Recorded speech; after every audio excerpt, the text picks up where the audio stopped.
ओ सहजात्म स्वरूप परम गुरु शुद्ध चैतन्य स्वामी ने नमः।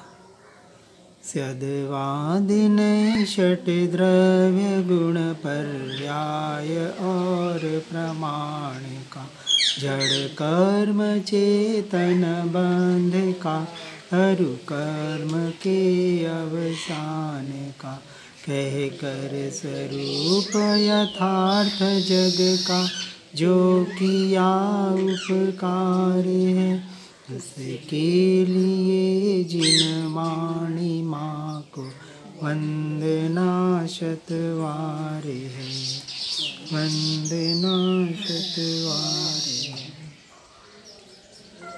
श्री नियमसार जी गाथा 143 निश्चय आवश्यक कर्म में बता रहे हैं कि जो अशुभ भाव सहित वर्तता है वह श्रवण अन्य वश है, इसलिए उसे आवश्यक स्वरूप कर्म नहीं है। अब इसके टीका में कह रहे हैं, यहाँ भेदोपचार रत्नत्रय परिणति वाले जीव को अवशपना नहीं है, ऐसे कहा है कि जो श्रवणाभास द्रव्यलिंगी अप्रशस्त रागादि रूप अशुभ भाव सहित वर्तता है। श्रवण है बाहर से द्रव्यलिंगीपना है, परंतु अप्रशस्त रागादि रूप अशुभ भाव सहित जो वर्तता है, तो कौन वर्तता है कि जो निज स्वरूप के स्वरूप से अन्य भिन्न ऐसे जो परद्रव्य है, ऐसे परद्रव्यों के जो वश में है, यानी स्वभाव सन्मुख न होते हुए जो जीव मन वचन काया, यहाँ परद्रव्य का क्योंकि द्रव्यलिंगी मुनि की बात हो रही है, यानी संसार से तो वो छूट चुका है, संसार का उसने त्याग कर लिया, वनविहारी भी हो गया, गुफाओं में जाके भी बैठा है, परंतु मन वचन काया ये जो बाहर के परिणाम है, ये जो परद्रव्यों में पुद्गल द्रव्य यानी बाहर की वस्तुएं, इसमें शरीर भी आ गया, चाहे उसके उपकरण हो या जो भी हो, तो आहार विहार निहार इत्यादि कार्य में ही जो मात्र मग्न है और स्वरूप की ओर जिसकी दृष्टि नहीं जा रही है, ऐसे जीव को परद्रव्यों के वश कहा। इसलिए उस जगन्य रत्नत्रय परिणति वाले जीव को, अब उसकी रत्नत्रय परिणति कैसी है, जगन्य है, यानी आत्मा से स्वरूप और स्वभाव से विमुख है, जगन्य यानी निम्न कोटि की, लोएस्ट।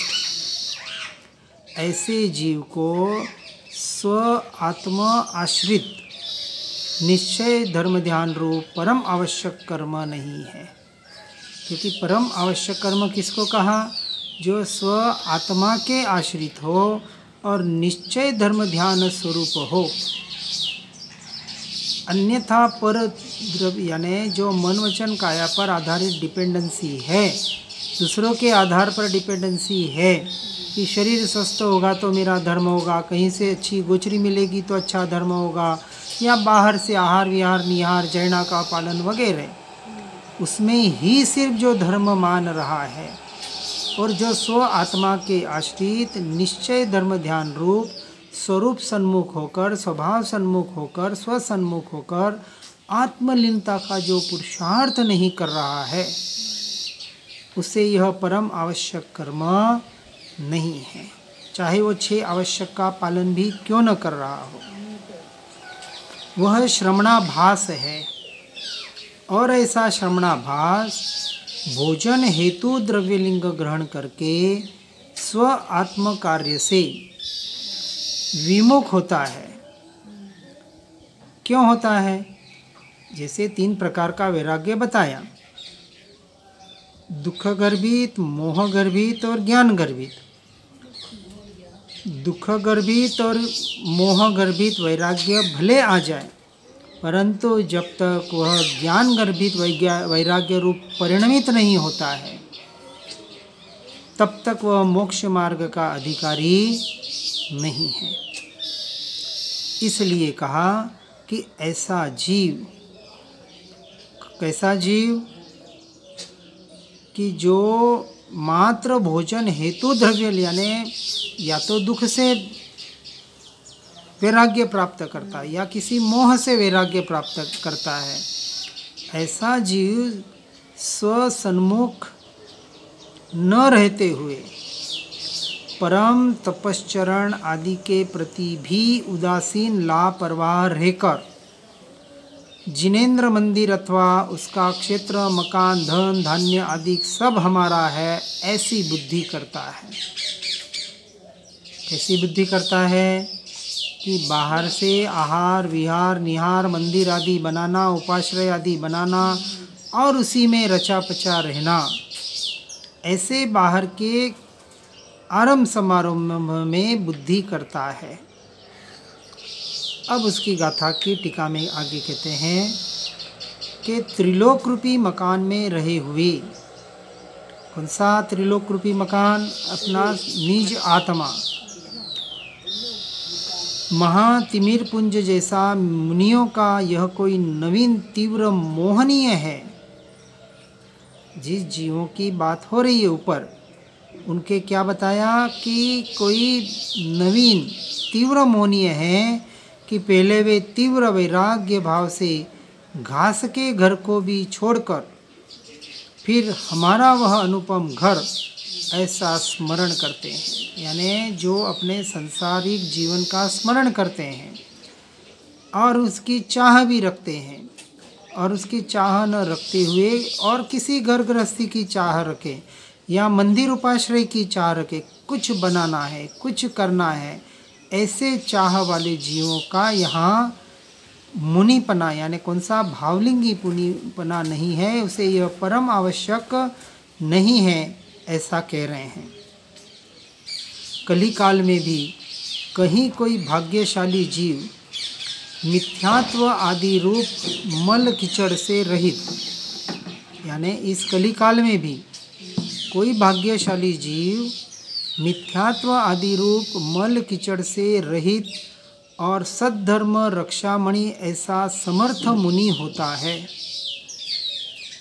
यानी कोई भाग्यशाली जीव होता है कि जो ऐसे मिथ्यात्व आदि मल कीचड़ रहित, मिथ्यात्व को मल कीचड़ कहा है, उससे जो रहित और सद्धर्म रक्षामणि यानी सद्धर्म की रक्षा करने वाला, यानी आपत्तियों से अथवा पिशाच आदि से अपने को बचाने के लिए पहना जाने वाला जो मणि, उसे सद्धर्म रक्षा मणि कहा। यहाँ कौन सा मणि है? ऐसा चैतन्य मणि जिसने धारण किया हुआ है, किसके लिए? अपने सतधर्म की रक्षा के लिए। सतधर्म कौन सा? स्वरूप रमणता से अंश मात्र भी बाहर न जाए, ऐसे धर्म की जो रक्षा करता है, ऐसे मणि की जो रक्षा करता है, ऐसा समर्थ मुनि कोई भाग्यशाली जीव इस कलिकाल में कहीं न कहीं है, जिसने अनेक परिग्रह के विस्तार को छोड़ा है और जो पाप रूपी अटवी को जलाने वाली अग्नि है, ऐसा यह मुनि इस काल भूतल में तथा देवलोक में देवों से भी भली भांति पूजाता है। ऐसा कोई मुनि हो, भावलिंगी मुनि, तो वो देवों से भी पूजनीय बनता है। इस लोक में तपश्चर्या समस्त सुबुद्धियों को प्राण प्यारी है। वह योग्य तपश्चर्या सो इंद्रों को भी सतत वंदनीय है। उसे प्राप्त करके जो कोई जीव काम अंधकार युक्त संसार जनित सुख में रहता है, वह जड़मती अरे रे कह रहे कली से हना हुआ, यानी कली काल से घायल हुआ है। और जो जीव अन्यवश है, वह भले मुनिवेशधारी हो तथापि संसारी है और नित्य दुख का भोगने वाला है। और जो जीव स्ववश है, अपने स्वभाव और सन्मुख के वश में है, स्वरूप सन्मुख है, वह जीव जीवन मुक्त है। जिनेश्वर से किंचित न्यून है, अर्थात उसमें जिनेश्वर देव की अपेक्षा थोड़ी सी ही कमी है। इसलिए भावलिंगी मुनियों को चलते फिरते सिद्ध भी कहा जाता है। ऐसा होने से ही जिननाथ के मार्ग में मुनि वर्ग में स्ववश होने वाले मुनि सदा शोभा देता है, और अन्यवश मुनि नौकर के समूहों में राजवल्लभ यानी जो खुशामद से राजा का मानिता बन गया हो, खुशामद करने से नौकर समान शोभा देता है।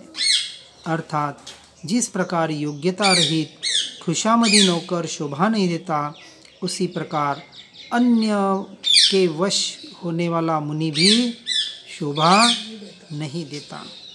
अन्य के वश यानी यहाँ यह विचार करना है कि श्रावकों के, संसारियों के वश में तो अंश मात्र भी नहीं है।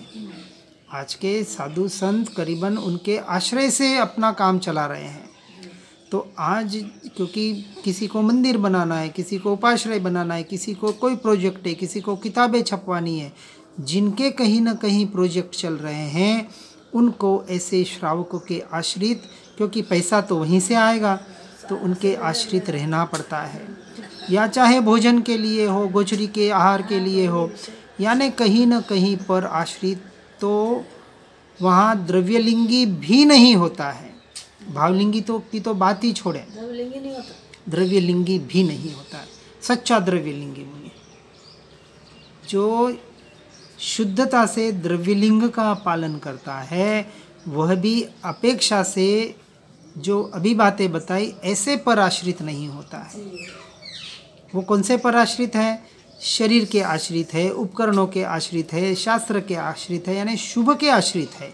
अशुभ के आश्रित तो सच्चा द्रव्यलिंगी भी नहीं होता है। परंतु भावलिंगी मुनि अब वो पर से ऐसे अशुभ के आश्रय से तो है ही नहीं, परंतु उसको शुभ का भी आश्रय छूट गया है। किसके आधार पर?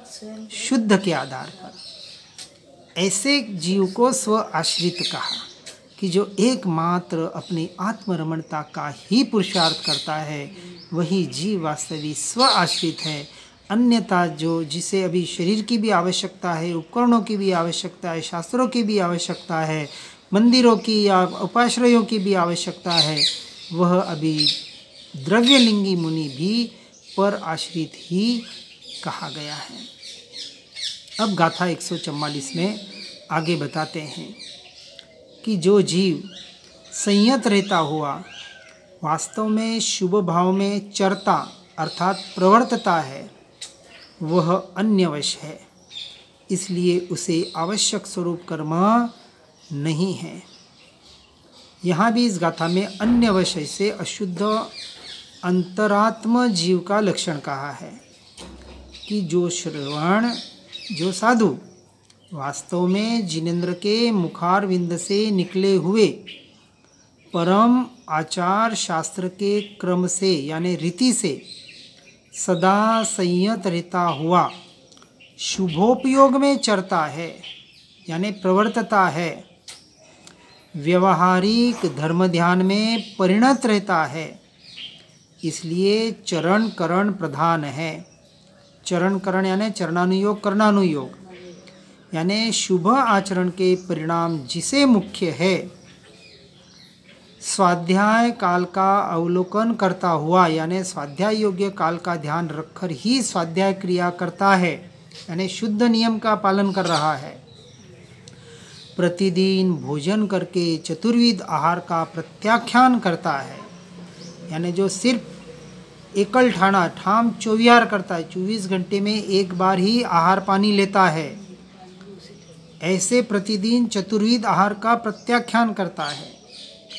3 संध्याओं के समय प्रातः, मध्याह्न तथा सायंकाल भगवान अर्हत परमेश्वर की लाखों स्तुति मुख कमल से बोलता है। तीनों काल नियम परायण रहता है, अर्थात तीनों समय के नियमों में तत्पर रहता है।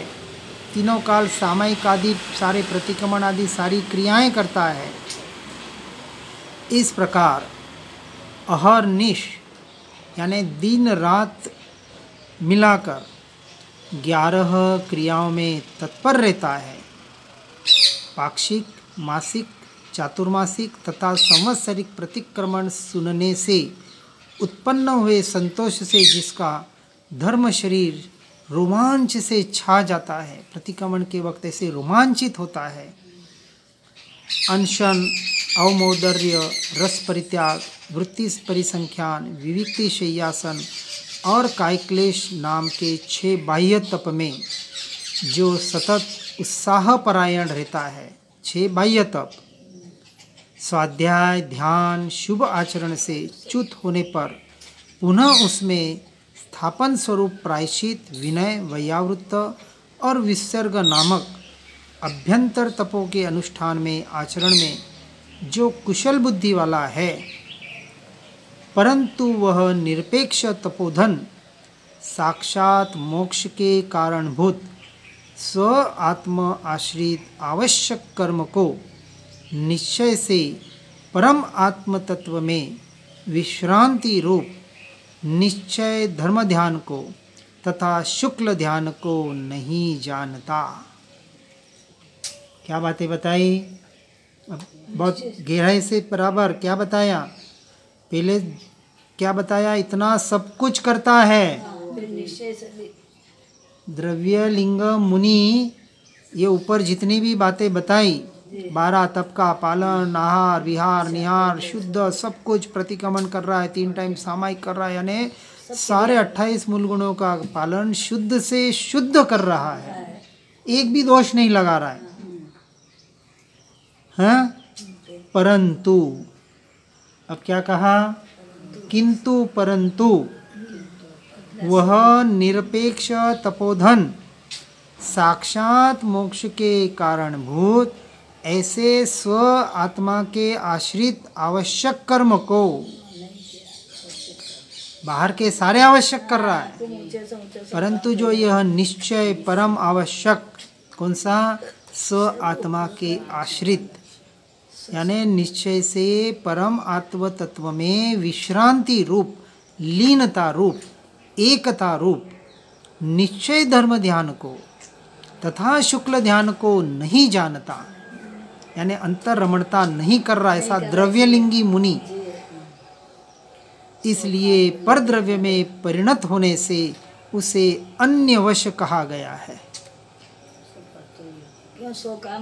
वो द्रव्यलिंगी मुनि की बात बता रहे हैं कि जो सारा के सारा शुद्धता से पालन कर रहा है, आज तो ऐसे शुद्ध द्रव्यलिंगी मुनि ढूंढना महा मुश्किल है।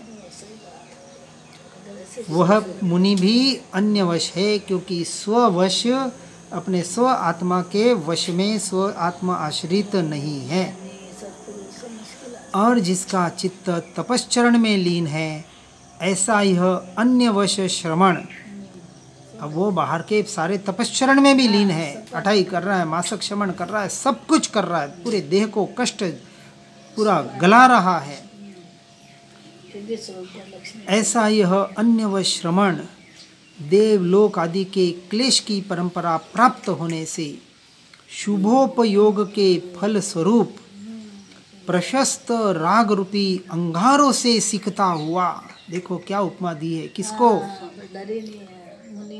उस मिथ्यात्वी द्रव्यलिंगी मुनि को, जिसे आत्मा का अनुभव नहीं है, जिसे आत्म रमणता नहीं है। कितनी स्पष्ट बात यहाँ भावलिंगी मुनि बता रहे हैं। ऐसा शुभोपयोग के फलस्वरूप प्रशस्त राग रूपी अंगारों से सीखता हुआ, क्योंकि भव भ्रमण अभी उसका बाकी है, अनंत भव भ्रमण बाकी है। आसन्य भव्यता रूपी गुण का उदय होने पर परम गुरु के प्रसाद से प्राप्त ऐसा जीव, यदि आसन्य भव्यता रूपी गुण का उदय होने पर यदि उसकी काललब्धि पक जाए और कोई ऐसे ज्ञानी पुरुष भावलिंगी संत उसके संपर्क में आ जाए, तो उन ऐसे परम गुरु के प्रसाद से प्राप्त परम तत्व के श्रद्धान ज्ञान अनुष्ठान स्वरूप शुद्ध निश्चय रत्नत्रय परिणति द्वारा निर्वाण को प्राप्त हो सकता है। गौतम स्वामी को अष्टापजी तीर्थ पे 1500 तापस मिले। वो तापस ऐसे थे। अब उन 1500 तापस की काल अवधि पक गई। एक के साथ के ज्ञान और गौतम स्वामी जैसे महागुरु मिल गए। और मिल गए तो 1500 के 1500 तीर गए। अरे केवल ज्ञान को प्राप्त कर लिया और गौतम स्वामी रह गए। यानी 500 को तो वही जो कहते 500 को समशरण जाते और 500 को देखते, जो भी कहते हैं अपनी अपनी अपेक्षा से, परंतु 1500 तापस केवल ज्ञान को प्राप्त हुए, जो इतने महातपस्वी थे, जिसको व्यवहार संसार तपस्वी कहता है। सबकी परिणति एक से हो गई 1500 एक साथ, क्योंकि उनके मतलब भी सारा काम उनका रेडी होता है। एक खाली वो एक खटक होती है ना, एक पतला सा पर्दा होता है, बस वो स्विच दबा दिया। गौतम स्वामी ने स्विच दबा दिया, करंट तो पड़ा हुआ ही था, बस ऑन हो गया। अरे ये करना था तो पुरुषार्थ तो था, पर वो बाहर से था। और जैसे ही कहा ये मैं नहीं और यही मैं, सीधे लीन हुए। वो क्षमता थी उनमें, वो ताकत थी। और वो ताकत तो हर जीव में है ना, अनंत वीर्य तो हर जीव में पड़ा हुआ है। हाँ, तो ऐसे परम गुरु के प्रसाद से प्राप्त परम तत्व के श्रद्धान के द्वारा, परम ज्ञान के द्वारा और परम अनुष्ठान स्वरूप, यानी सम्यक श्रद्धान, सम्यक ज्ञान और सम्यक चारित्र। पहले श्रद्धान हुआ, कहा अरे तू आत्मा है, तू शरीर नहीं है। ये शरीर को तपा रहा है, लेकिन जिसकी स्वरूप की तरफ दृष्टि करनी है वहाँ दृष्टि तूने नहीं की। तो तत्काल उन्होंने अपने स्वरूप में दृष्टि कर ली। और जैसे स्वरूप में दृष्टि की, वहीं सम्यक दर्शन प्रकट हुआ, सम्यक ज्ञान प्रकट हुआ। और सम्यक ज्ञान प्रकट हुए ही वो अनुष्ठान स्वरूप सम्यक चारित्र, शुद्ध निश्चय रत्नत्रय परिणति के द्वारा वहाँ केवल ज्ञान को प्राप्त होते हैं। और केवल ज्ञान के बाद निर्वाण तो होता ही होता है। अर्थात कभी शुद्ध निश्चय रत्नत्रय परिणति को प्राप्त कर ले तो ही और तभी निर्वाण की, या यूं कहे केवल ज्ञान को प्राप्त कर सकता है। अन्यथा कितने भी कष्ट दे दे, कितने भी तपा ले। इसलिए किसी का निषेध नहीं कर रहे हैं। हो सकता है किसी व्यवहाराभासी को, क्रियाकांडी को कोई ऐसा मिल जाए निमित्त, तो तुरंत उसका काम हो सकता है। इसलिए किसी को भी हमें मिथ्यात्वी नहीं देखना है, दूसरे की ओर दृष्टि ही नहीं करनी है। दृष्टि कहाँ करनी है? मैं कहाँ हूँ और मुझे क्या करना है, बस सीधी सी बात। क्योंकि पापी से पापी जीव भी हमारे से आगे बढ़ के पहले मोक्ष में जा सकता है, औरों की तो बात क्या करें। इसलिए किसी पर भूलकर भी दृष्टि मत करो, किसी को मिथ्यात्वी मत कहो, किसी को ठीक है परिणाम के अनुसार अभी जो हमें योग्य नहीं लग रहा है वहाँ से अपने को हटकर अपना काम करें। जहाँ ऐसा शुद्ध स्वरूप का निर्णय करने का, ऐसे अंतर्मुख होने के परिणामों का ऐसा कहीं सत्संग न मिलता हो, उसे असत्संग कहा गया। अब असत्संग में भी दो प्रकार, एक अशुभ और एक शुभ। तो अशुभ से तो हटना ही हटना है, लेकिन शुद्ध के लक्ष्य से ऐसे शुभ सत्संगों से कि जो मात्र क्रिया की ही बातें करे, वहाँ से भी हटना ही पड़ेगा। ऐसे असत्संग और ऐसे असत प्रसंग। अब असत प्रसंग में भी दो, एक अशुभ प्रसंग और एक शुभ प्रसंग। ऐसे शुभ प्रसंग तो अशुभ प्रसंग से तो 100% हटता है, लेकिन अशुभ से हटने के लिए जिस शुभ का सहारा लिया था, और ऐसे ज्ञानी पुरुष मिल जाए और कहें कि अब तुझे शुभ नहीं, तुझे शुद्ध में जाना है, मार्ग शुभ का नहीं है, मार्ग शुद्ध का ही है। तो ऐसे लक्ष्य से जो अशुभ से तो छूटा है, ऐसे जो मुनियों की बात बताई ना कि वो मुनि अशुभ से तो पूरे छूट गए, द्रव्यलिंग तो धारण हो गया, अब शुभ में ही प्रवृत्ति कर रहे हैं। अब उन्हें शुद्ध का मार्ग मिल जाए तो तुरंत काम हो जाए, तुरंत काम हो जाए।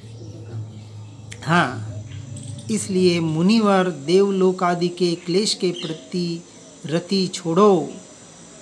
अब हमें देवलोक भी नहीं चाहिए। कुछ नहीं चाहिए। नव ग्रह में कई बार जाके आगे ये मुनिवेश धारण करके, ऐसा मुनिवेश हमें धारण नहीं करना है, ऐसा नहीं करना है। मुनिवेश तो आएगा ही आएगा, आएगा मोक्ष के लिए, परंतु वो आत्मा के लक्ष्य से आएगा। हाँ, नकली नहीं करना। संसार तो छूटेगा ही छूटेगा, क्योंकि संसार तो असार है, इसका निर्णय तो हो गया है। संसार क्षणभंगुर है, नश्वर है, विनाशी है, अंश मात्र भी रहने जैसा नहीं, इसका निर्णय हो गया है। ठीक है, अभी चारित्र की कमजोरी से छूट नहीं पा रहा है, वो अलग बात है। इसलिए अभी हमें देवलोक की तो बिल्कुल भी आशा नहीं करने। हमें तो सिर्फ व्यवहार की अपेक्षा से एकमात्र लक्ष्य मोक्ष की प्राप्ति, और निश्चय की अपेक्षा से एकमात्र लक्ष्य, एकमात्र आवश्यक, एकमात्र कर्तव्य आत्मरमणता और आत्मलीनता। इसलिए देवलोक आदि के क्लेश के प्रति रति यानी चाहिए उसमें आसक्ति छोड़कर, और निर्वाण के कारण का कारण, किसका कारण? निर्वाण के कारण का कारण, ऐसा यह सहज परम आत्मा को भजो। कौन है निर्वाण का कारण?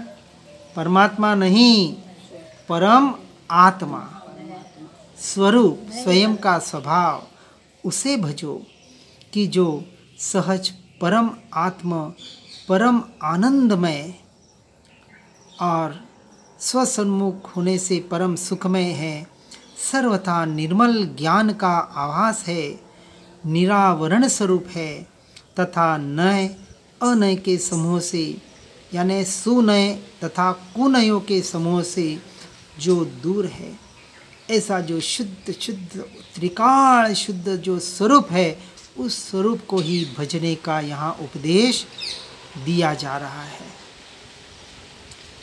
यानी किसको? सिर्फ भावलिंगी मुनियों, द्रव्यलिंगियों को नहीं। तो कहाँ से भजना होगा? पहले गुणस्थानक से भजना होगा, तब जाके तो सम्यक दर्शन होगा, आत्मा का निर्णय होगा, सम्यक श्रद्धान होगा, और आत्मा का सम्यक श्रद्धान होगा तो जीव आगे बढ़कर भावलिंगी मुनि बनेगा।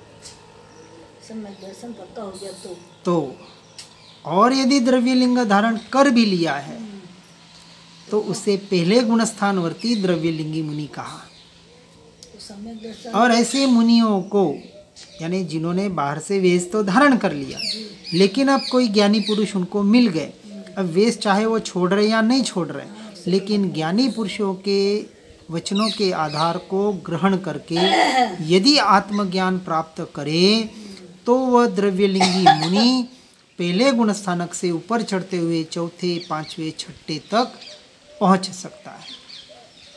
और वहाँ भी चौथा गुणस्थानक में यानी पहले गुणस्थानकवर्ती द्रव्यलिंगी मुनि, चौथे गुणस्थानवर्ती द्रव्यलिंगी मुनि, छठे गुणस्थानवर्ती, पांचवें और छठे गुणस्थानवर्ती भी द्रव्यलिंगी मुनि होते हैं, क्योंकि द्रव्यलिंग तो धारण कर लिया।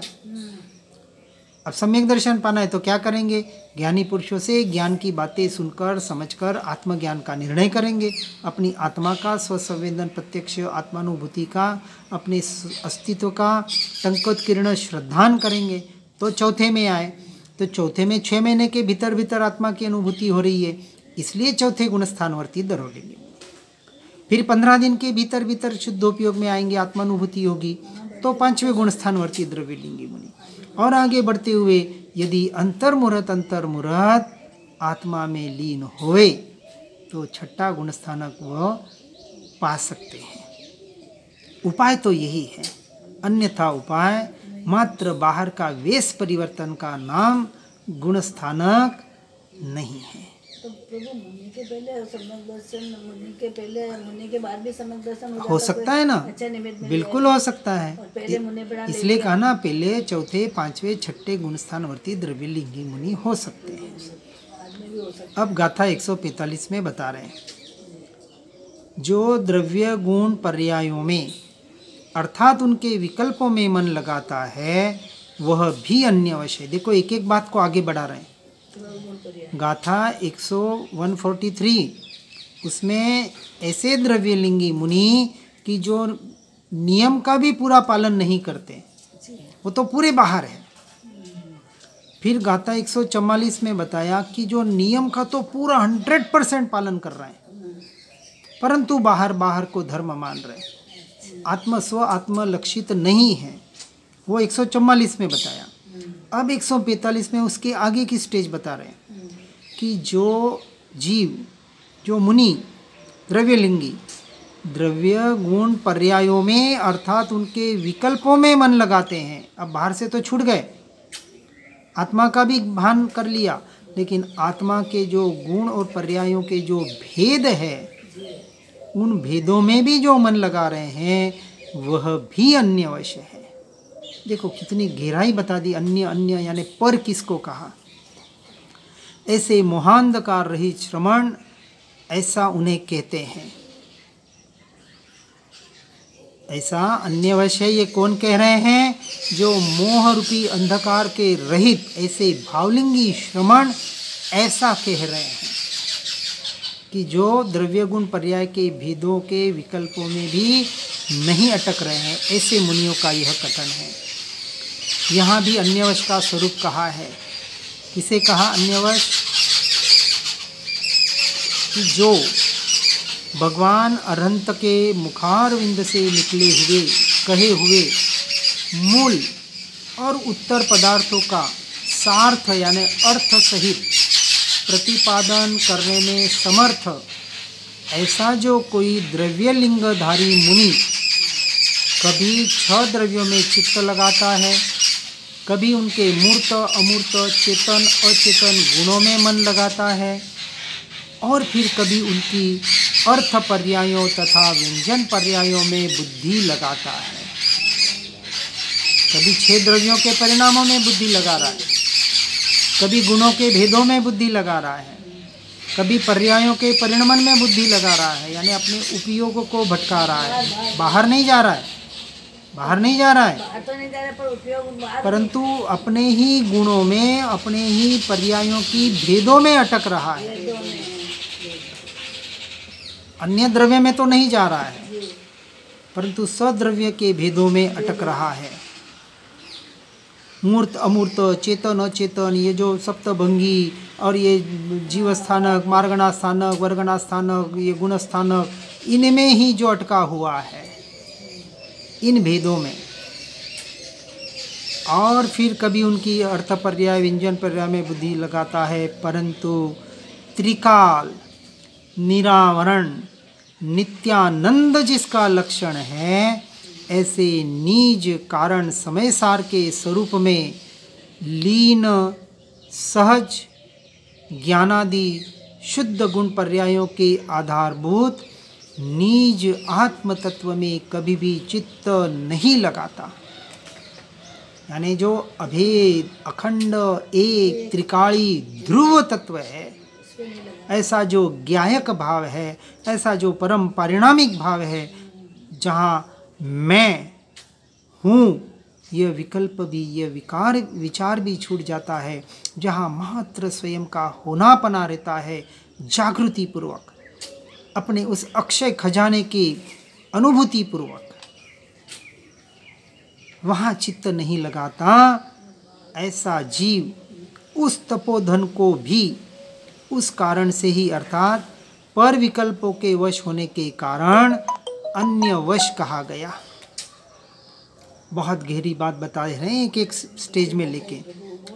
इसलिए जिन्होंने दर्शन मोहनीय और चारित्र मोहनीय कर्म रूपी तिमिर समूह का नाश किया है और परम आत्म तत्व की भावना से उत्पन्न वीत राग सुखामृत के पान में जो उन्मुख तत्पर है, ऐसे ही श्रमण वास्तव में महाश्रमण है, परम श्रुत केवली है, और वे वास्तव में अन्यवश का ऐसा उपरोक्त अनुसार जो तीनों गाथा में बताया 44, 45 और 46, अन्यवश का ऐसा स्वरूप कहते हैं।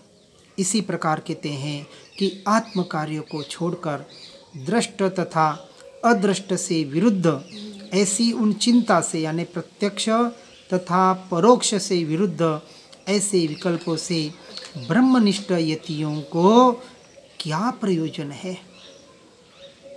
देखो स्पष्ट बात बताती कि आत्म कार्य को, आत्मलीनता को छोड़कर अब उस यति को, उस मुनि को, उस निर्ग्रंथ साधु को अब अंश मात्र भी दूसरा कोई कार्य करने की जरूरत नहीं है, करने को कल्पता ही नहीं है। ये हुआ कल्प सूत्र, ये मूल सूत्र हुआ कल्प। ये कल्प बता रहे हैं, कल्प का मतलब कि क्या कल्पता है और क्या नहीं कल्पता है, उसका नाम कल्प सूत्र।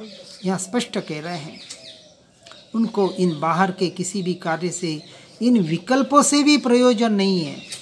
जो द्रव्य गुण पर्याय के भेदों के विकल्प अपने ही, बाहर का तो कुछ भी नहीं है, बाहर का अंश मात्र भी विकल्प नहीं है कि मंदिर बनाना है, कि उपाश्रय बनाना है, कि आहार विहार निहार की क्रिया कैसे होगी, कि जैना का पालन कैसे होगा, वो तो विकल्प ही नहीं है।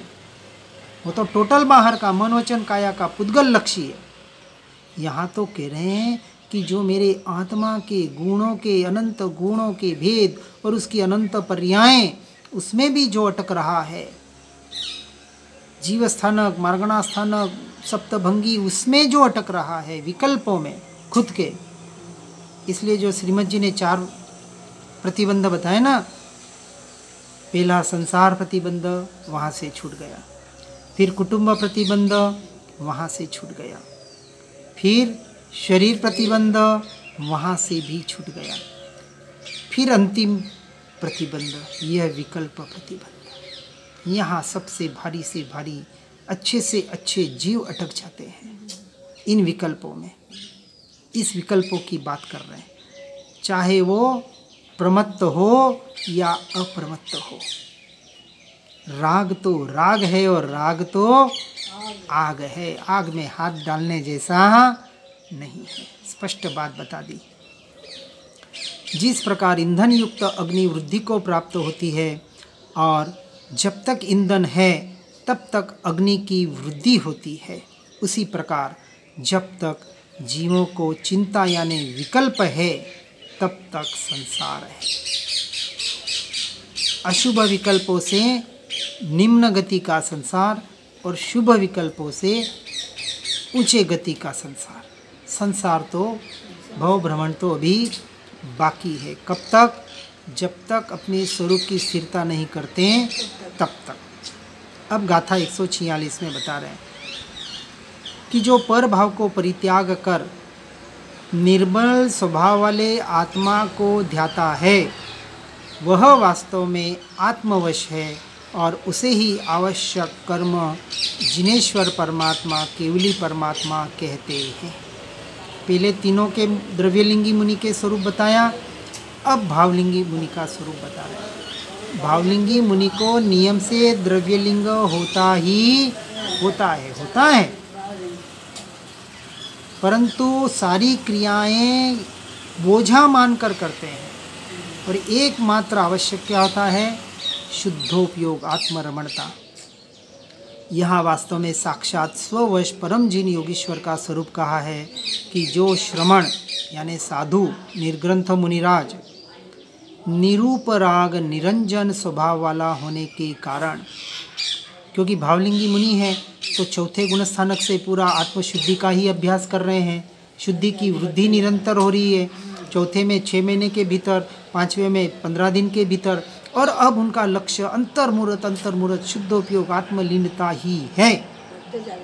इसलिए निरूपराग निरंजन स्वभाव वाला होने के कारण औदायिक आदि पर भावों के समुदाय को परित्याग कर, औदायिक क्रियाएं या उदयागत जो भी भाव है उन्हें पर मानकर, वहाँ से दृष्टि को हटाकर ऐसे समुदाय का परित्याग कर निज कारण परमात्मा को, कि जो काया इंद्रिय और वाणी को अगोचर है, मन वचन काया से संपूर्णतः जो भिन्न है, न्यारा है, स्वतंत्र है, ऐसा अगोचर है और सदा निरावरण होने से निर्मल स्वभाव वाला है, ऐसा जो शुद्ध निर्मल स्वभाव और समस्त दूर घरूपी वीर शत्रुओं की सेना के ध्वज को लूटने वाला है, यानी दुष्ट अघ यानी दुष्ट पाप, अशुभ तथा शुभ दोनों कर्मों को दुष्ट कहा है। अशुभ से तो हटता ही, लेकिन शुभ कर्म से भी हटकर वीर शत्रुओं की सेना के ध्वज को लूटने वाला, उन शत्रुओं को हराकर,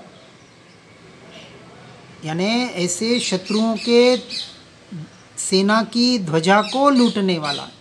पहले जो युद्ध होते थे ना, जिसके हाथ में ध्वजा होती थी तो एक दूसरे की ध्वजा, जो जीतता था वो जो हारता था उसकी ध्वजा ले लेता था, तो वो ध्वजा उसकी हो गई, यानी वो राज्य उसका हो गया। ऐसे उन दुष्ट, इन शुभ तथा अशुभ दोनों कर्मों की ध्वजा को लूटकर, यानी उनसे हटकर जो अपने स्वरूप को ध्याता है, उसी को यानी उस श्रमण को ही आत्मवश कहा गया है। उस अभेद अनुपचार रत्नत्रयात्मक श्रमण को समस्त बाह्य क्रियाकांड आडंबर के विविध विकल्पों के महाकोलाहल से प्रतिपक्ष ऐसा महा आनंदप्रद निश्चय धर्म ध्यान तथा निश्चय शुक्ल ध्यान स्वरूप परम आवश्यक कर्म है। निश्चय धर्म ध्यान जो निश्चय शुक्ल ध्यान का कारण बने, ऐसी ही जिसकी धारा बह रही है, ऐसी धारा में बहने वाले जीवों की ही यहाँ बात कर रहे हैं। इस बात को बराबर सुनकर समझकर जो मुनिराजों की अवस्था बता रहे हैं, अब हमें उस अवस्था को प्राप्त करने के लिए, वहाँ तक पहुँचने के लिए अभी क्या करना पड़ेगा? तो सबसे पहले सम्यक दर्शन की प्राप्ति करनी पड़ेगी। सम्यक दर्शन करने के बाद पांचवें गुणस्थान रूपी देशवृत्ति अनुव्रतों का 11 प्रतिमाओं का पालन करने का प्रयास करना पड़ेगा। इसलिए हम बार बार कहते हैं कि अब सम्यक दर्शन हुआ नहीं हुआ इसमें न पड़ते हुए निरंतर भेद ज्ञान भेद विज्ञान के द्वारा ज्ञान स्वभाव में रहने का प्रयास और पुरुषार्थ करें, और साथ साथ में जितना बन सके पर द्रव्यों से यानी संसार से निवृत्ति लेकर, ऐसे निवृत्ति क्षेत्र में जाकर, एकांत में जाकर सत्संगियों के साथ रहकर ज़्यादा से ज़्यादा परिशहों को सहन करने का, यानी देहात्म बुद्धि तोड़ने का, देहाध्यास छोड़ने का साथ साथ में अभ्यास जरूर करें, जो अभ्यास हमें समाधि मरण का कारण बन सकता है। और जितनी प्रतिकूलताएं आएगी, लाइट, पंखा, चप्पल आदि, दाना धोना, जितना भी कम कम आरंभ समारंभ करते जाएंगे और जितने जितने परिश्रम सहन करते जाएंगे, सहन किसके अपेक्षा से करना है? आत्मरमणता की अपेक्षा से। और जितनी प्रतिकूलता में भेद ज्ञान होता है, अनुकूलता वाला उतना मजबूत नहीं होता है, दृढ़ नहीं होता है। कोई कांटा पाँव में घुसा और सीधा उपयोग ज्ञान स्वभाव पर गया, कि ज्ञान जानने में आया, वो कांटा और वेदना जानने में नहीं है।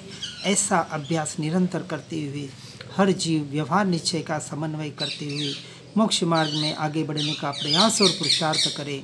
इसी भावना के साथ ओम नमः सिद्धम। जिन वाणी के ज्ञान से हो सम्यक श्रद्धा, हो चारित्र महान, पाऊं पद निर्वाण। आत्म ही है देव निरंजन, आत्म ही सद्गुरु भाई। आत्मशास्त्र है धर्म, आत्म ही तीर्थ, आत्म ही सुखदाई। आत्म मन नहीं है रत्नत्रय, पूरित अवगाहन सुखधाम।